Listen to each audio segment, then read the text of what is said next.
Niining panahon nga ang putling ebanghelyo gihagis sa mga hiwi nga pagtulunan. Kinahanglan mo barug ang mga tinun-an ni Kristo sa pagpakigbisog sa paglaban sa pagtuo, nga magkausa ug alang sa tanang panahong gihatag sa Dios ngadto sa iyang katawan. Maoy hinungdan nga namugna kining tulumanon ang putling ebanghelyo. 30 minutos nga pagsabwag sa tinuod nga ebanghelyo. Kauban ni Pastor Jeremias Hangad, ang putling ebanghelyo. Tulumanon nga gihatod kaninyo sa Herald of Grace Radio Ministries Philippines. Ang putling ebanghelyo.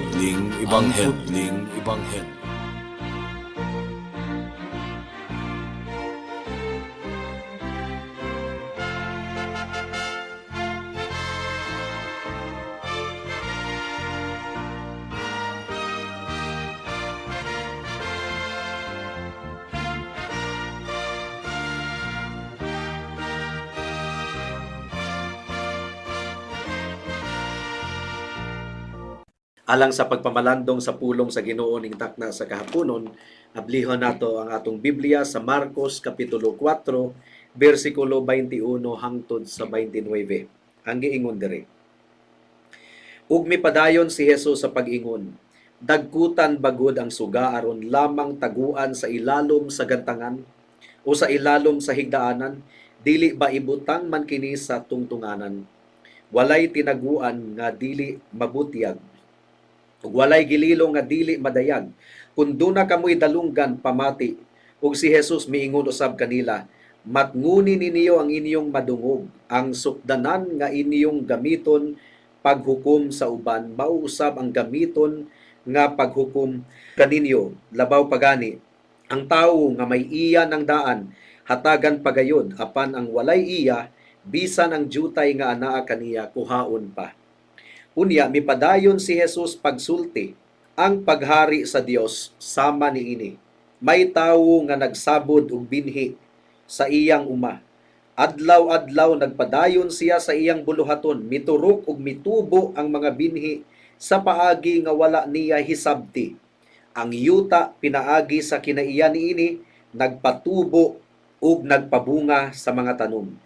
Maoy muuna ang linghod nga punuan, unya musunod ang iyang uhay, ug unya ang busok nga mga lugas, ug inig kahinog na galabon kini kay ting-ani naman. May the Lord bless the reading and hearing of His word. Nagpadayon si Kristo sa iyang pagtudlo sa tema, mga kaigsuunan, sa pagdawat ug pagpamati sa pulong sa Dios. Ang chapter 4 nagsugod pinaagi sa pagsulti ni Hesus sa sumbingay sa magpupugas. Ang maayong binhi sa pulong sa Dios nadunggan sa bagang mga katawhan, ug daghan ang midawat niini. Apan kasagara sa ila sumala sa sumbingay sa atong Ginoong Hesukristo ug sa iyang pagpasabot, mga temporaryo lamang nga mga tigpaminaw sa pulong sa Ginoo. Ang maayong binhi sa pulong sa Dios wala nagpadayon, wala milambo ug nalawos kini, natuok, gumikan kay temporaryo lamang sila nga tigpaminaw. Apan, ang binhi nga nahulog sa maayong matang sa yuta, nahimong nagmabungahon. Ug gikan niini nga sumbingay, mga kaigsuunan, nagwarning ang atong Ginoo sa pagkamahinungdanon, sa paghatag sa atong atensyon kung unsao nato pagpamati ang pulong sa Dios. Ang giingon sa Marcos kapitulo 4 bersikulo 24 hangtod sa 25, ang giingon diri, ug si Hesus miingon usab kanila, matnguni ninyo ang inyong madungog. So you see, nagpahimangno ang atong Ginoo nga matngunan kuno nato ang atong nadungog. Ang sukdanan nga inyong gamiton paghukom sa uban, mauusab ang gamiton sa paghukom kaninyo, ug labaw pagani, ang tawo nga may iya ng daan hatagan pagayod, apan ang walay iya, bisan ang jutay nga anaa kaniya, kuhaon pa. Warning kini sa Ginoo, mga kaigsuunan. Kadtong mga namati ug midawat sa pulong sa Dios, sila magmalambuon, sila mulambo ug mulambo pagayon og duro sa sukdanan sa grasya sa atong buhi nga Dios. Apan kadtong mga nagmagahi sa ilang kasing-kasing ug nagdumili sa pagpaminaw sa pulong sa Dios, bisan pa ang jutay nga anaa kanila pagakuhaon sa atong buhi nga Dios. Pagatangtangon, warning kini mga kaigsunan. Karon sa atong pagpadayon niini nga passage, nagpadayon ang Dios sa iyang pagtudlo pinaagi sa paghatag og mga sumbingay, a blessing to those who believed and a curse to the unbelieving. Panalanginan sa Dios ang tanang mutuo ug iyang tunglohon ang mga dili mutuo. Mao kini iyang giingon ang daan sa Marcos kapitulo 4 bersikulo 11 ug 12. Ang giingon diri, si Jesus mitubag, gipadayag na sa Dios kaninyo ang mga tinago sa iyang gingharian. Apan alang sa uban nga anaa sa gawas, ang kamatuurang gipadayag ingon nga mga sambingay. Tungod ni ana bisan ug magtan-aw pa sila, dili sila makakita, ug bisag mamati sila, dili sila makasabot, kay tingali unyag mamalik sila sa Dios ug pasayloon niya sila.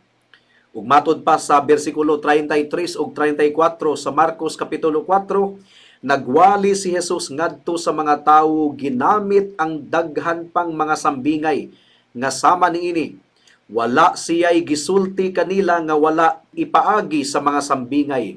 Apan kun ang iyang mga tinun-an na lamang ang kauban niya, iyang ipatinaw kanila ang tanan. So ang common nga tema mga kaigsuunan, kung atong basahon ang mga sumbingay sa atong Ginoong Hesukristo, ang common nga tema ang mahitungod sa gingharian sa Dios. Kasagara sa mga sumbingay ni Kristo, nagsugod niini nga statement, ang gingharian sa Dios sama sa. So ang tanang mga sumbingay ni Kristo, ang tema niini mahitungod sa gingharian sa Dios. Panig-ingnan mahitungod sa gingharian sa Dios.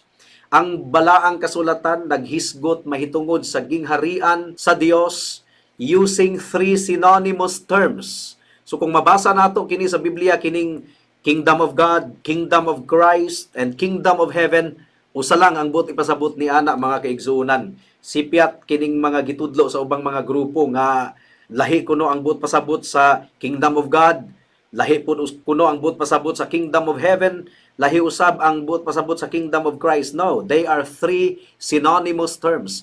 Pareho lamang ang kahulugan ni ana, gingharian sa atong Dios, o gingharian sa langit, o gingharian sa atong Ginoong Hesukristo. Og importante gayud kaayo mga kaigsunan nga atong masabtan ang kinaiyahan sa gingharian sa atong Dios. It will control our Christology. Ang but pasabot niining Christology, ang atong pagtuon mahitungod kang Kristo. It will also control our soteriology. Ang but pasabot sa soteriology, kining doktrina sa kaluwasan. And it will also control our eschatology. Ang but pasabot niining eschatology, doctrine of the last things, or mga butang sa ulahing mga adlaw. Ang gingharian sa Dios nakabase kini sa pagdumala sa atong buhi nga Dios, sa iyang soberano or labing labaw nga pagmando. Mao kini ang buot pasabot sa gingharian sa Dios. Ug adunay 5 kabahin ang atong pamalandong ning takna sa kahaponon. Una, it is an independent reign. Ang gingharian sa Dios independiente nga pagdumala. Ikaduha, it is an absolute reign. Ang Dios lamang ang naghari, wala nay lain. Ikatulo, it is a current reality. Realidad kini sa atong kamulong nga kapanahunan. Ikaupat, it is a spiritual kingdom. Espirituhanon kini nga gingharian, wala kitay makita nga literal nga palasyo sa atong Ginoong Hesukristo. It is a spiritual kingdom. Ang literal nga trono sa atong buhi nga Dios makita nato sa pagbalik ni Kristo. Ug ikalima nga bahin sa atong pamalandong, it is a progressive kingdom. Kanunay kining nagalambo, mulambo kini kanunay, nagatubo kini kanunay nga gingharian sa atong buhi nga Dios. Ato una nga itugyan kini sa atong buhi nga Dios ang atong pagpamalandong karon pinaagi sa magampo ta. O Lord, lisod kini nga topic nga among pagahisgutan karon. Among gipangayo o Dios nga tabangan nimo ang imong ulipon sa pagbatbat niini ug hinaot nga andamo nimo ang kasing-kasing sa imong mga katawhan. Mao kini among giampo ug gipasalamatang daan sa ngalan ni Jesus. Amen. Unang punto, unsa ang kinaiyahan sa gingharian sa atong buhi nga Dios o gingharian ni Hesukristo? Una, it is an independent reign. Ambot pasabot niini mga kaigsuunan, ang kabubuton sa Dios mao ang nagdumala sa iyang gingharian. Wala kitay labot.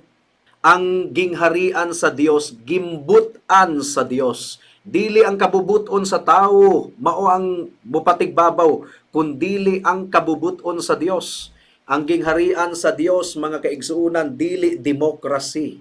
Dili pareho sa pagdumala sa Pilipinas nga ang mga Pilipino mubutar sa eleksyon ug ang boses sa mga Pilipino mao ang matuman. Demokrasy.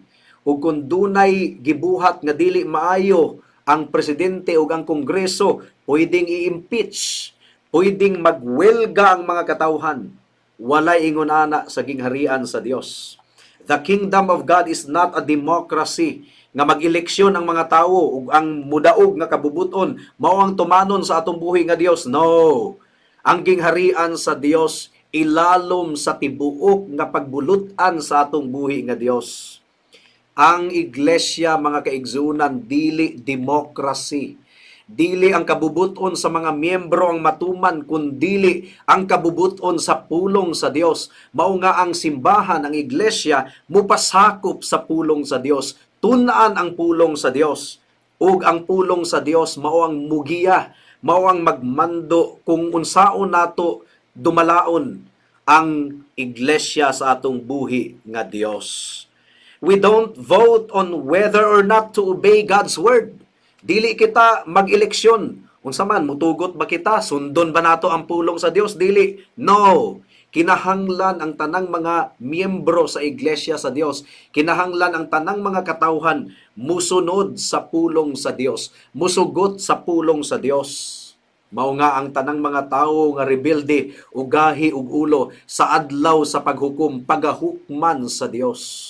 Gumikan kay wala nagsulisit ang Ginoo sa ato ang pag-uyon. Musugot ba kita sa iyang pulong? Musunod ba kita o dili? Wala kitay laing choice, mga kaigsuunan, mga kahigalaan. Kinahanglan nga sundo nato ang pulong sa Dios. Gumikan kay pulong kini sa hari nga labing hataas gayod. God's rule is not rooted in any higher power beyond Himself. Wala na'y mas gamhanan pa kaysa Dios. Wala na'y mas authoritative pa kaysa Dios. Ang gingharian sa Dios, independent nga gingharian. Ug ang tanang mga tawo sakop sa gingharian sa Dios, kinahanglan nga mupasakop gayod. Mao nga ang tanang mga dili mupasakop pagahukman sa atong buhi nga Dios, because at the end of the day, ang kabubuton gihapon sa Dios ang matuman. Your kingdom come, your will be done on earth as it is in heaven. Dili kini eleksyon, mga kaigsuunan. Your kingdom come, your will be done. Ang kabubuton sa Dios mao gayud ang matuman.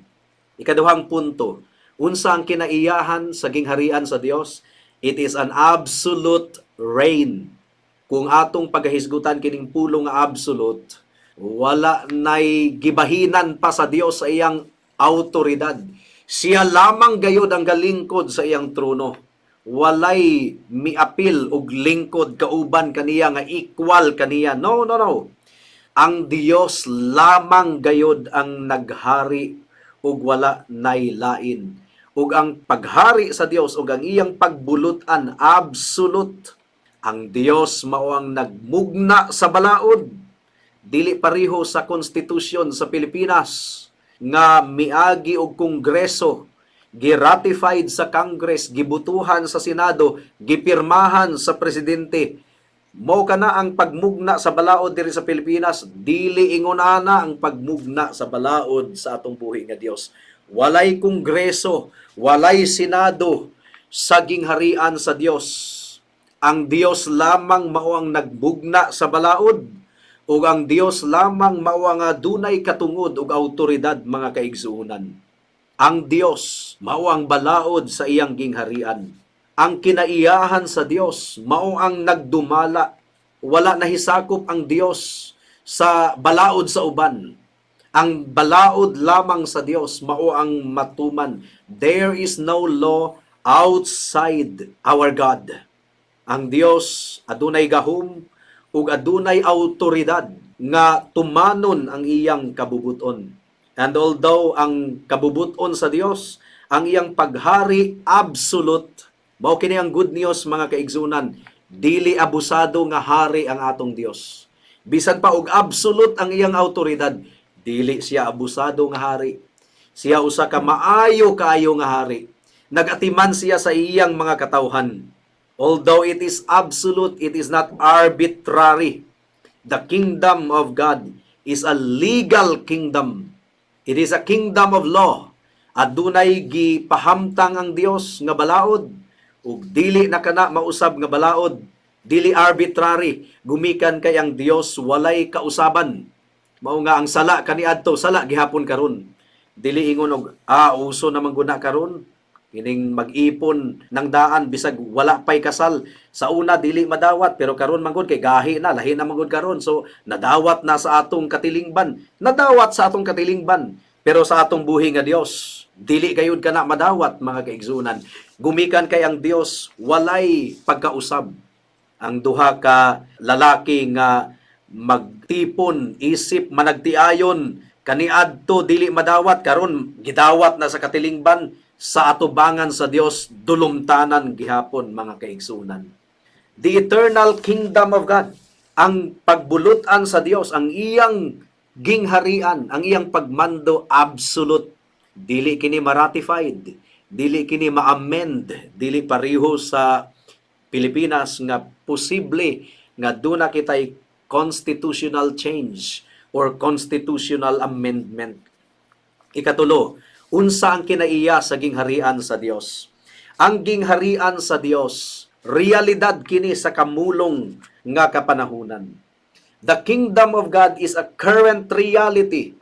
Si Hesukristo naghari karon, naglingkod karon, dili ingon og maghari pa. No, naghari na si Kristo sa atong kapanahunan karon. Naghari siya sa iyang iglesia, naghari siya sa tibuok kalibutan. Ang gingharian sa Dios, eternal nga gingharian, walay katapusan. And in a sense, mga kaigsuunan, ang gingharian sa Dios sukad pa kaniadto hangtod karon. Bisan pa sa wala pa matawo si Kristo, naghari na ang Dios. Ang pagbulutan sa Dios, ang iyang dominion, wala gayoy maka-question niini. The mediatorial kingdom of Christ, usa lamang kini ka aspeto sa paghari sa Dios, apan ang gingharian sa Dios sukad pa kaniadto hangtod karon. Mao kini ang giingon sa Salmo kapitulo 145 bersikulo 13. Ang giingon diri, ang imong gingharian walay katapusan ug maghari ka hangtod sa kahangturan. Praise God. Naghari ang Dios hangtod sa kahangturan. The eternal kingdom took on a new and clearer manifestation sa unang pag-anhi sa atong Ginoong Hesukristo.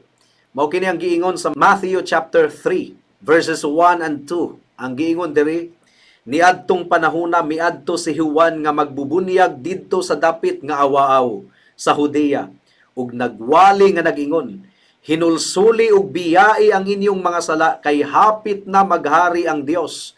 Ambot pasabot nining hapit na maghari ang Dios, hapit na mo manifest ang mas tinaw nga pagdumala sa atong Dios pinaagi sa atong Ginoong Hesukristo. Pero sukad pa kaniadto hangtod karon naghari na ang Dios. Mao kini ang buot pasabot sa giingon ni Juan Bautista nga hapit na maghari ang Dios. Dili buot pasabot nga wala pa siya naghari kaniadto ug karon lang naghari. No. Naghari na ang Dios sukad pa kaniadto, pero ang pag-anhi ni Kristo mas tinaw nga manifestation sa gingharian sa atong buhi nga Dios.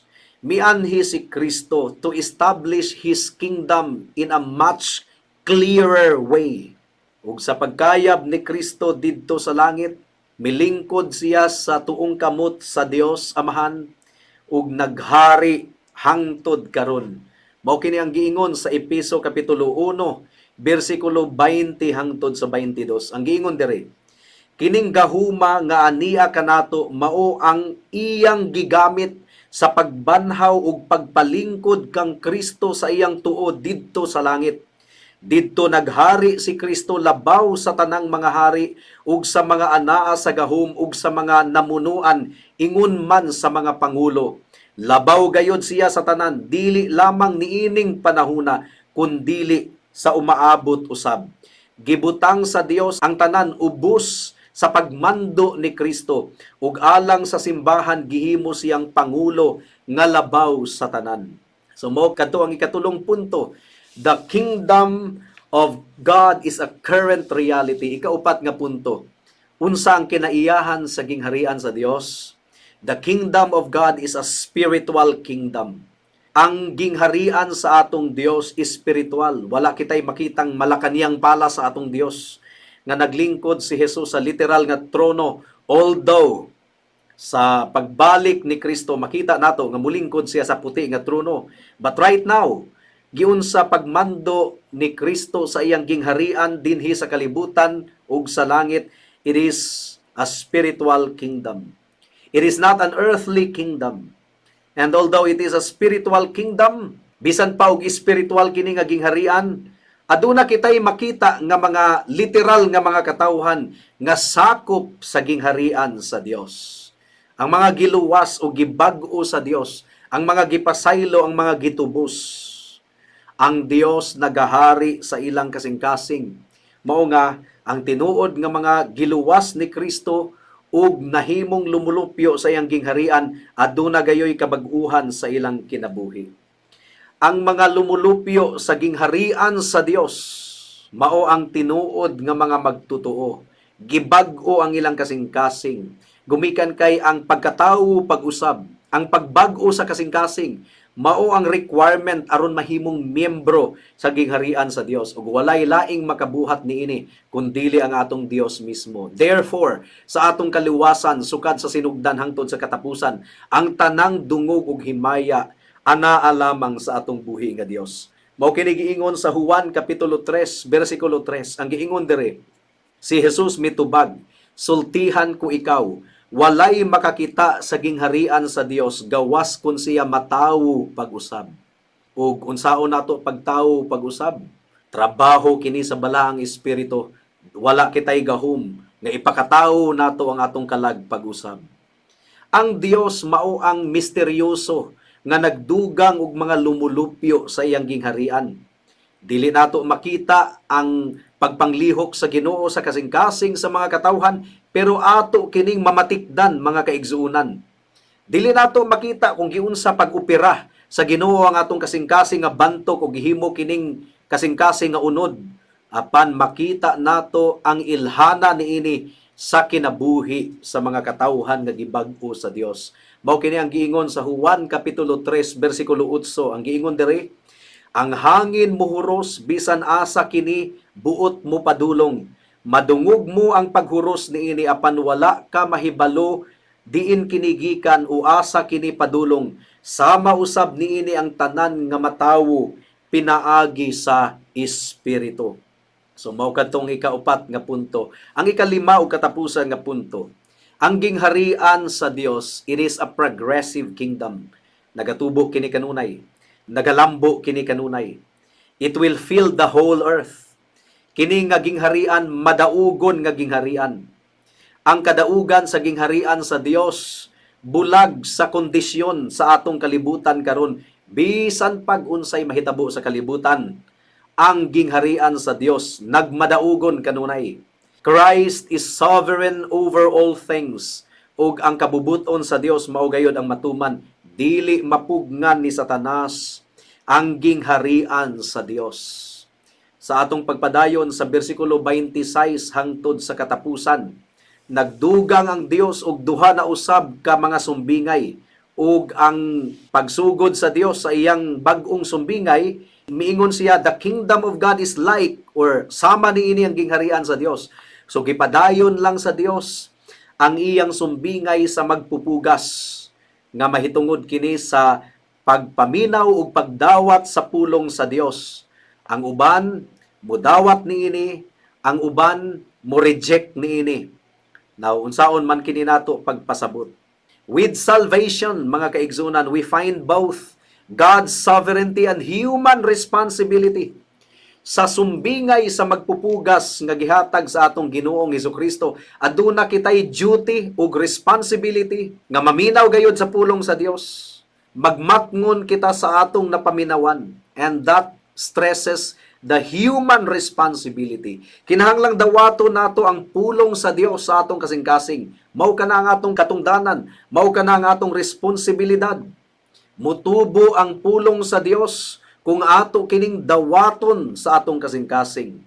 This is the Lord's focus sa iyang giingon sa bersikulo 24 ug 25. Ang giingon diri, ug si Jesus miingon usab kanila, matnguni ninyo ang inyong madungog, ang sukdanan nga inyong gamiton paghukom sa uban, mausab ang gamiton sa paghukom kaninyo, ug labaw pagani. Ang tawo nga may iya ng daan hatagan pagayod, apan ang walay iya, bisan ang jutay nga anaa kaniya, kuhaon pa. Mao kini ang aspeto nga atong i-focus sa evangelism. Hagito nato ang mga katawhan nga mamati, maghinulsol ug mudangup kang Kristo. Hagito nato ang mga katawhan nga mudawat sa ebanghelyo. Parihong paghinulsol ug pagtuo gipangayo or gisugo sa balaang kasulatan. The gospel must be obeyed. Mao kini ang giingon sa Roma kapitulo 10 bersikulo 16 hangtod sa 17. Apan wala mudawat ang tanan sa maayong balita. Si Isaias miingon, Ginoo, kinsay mituo sa among giwali?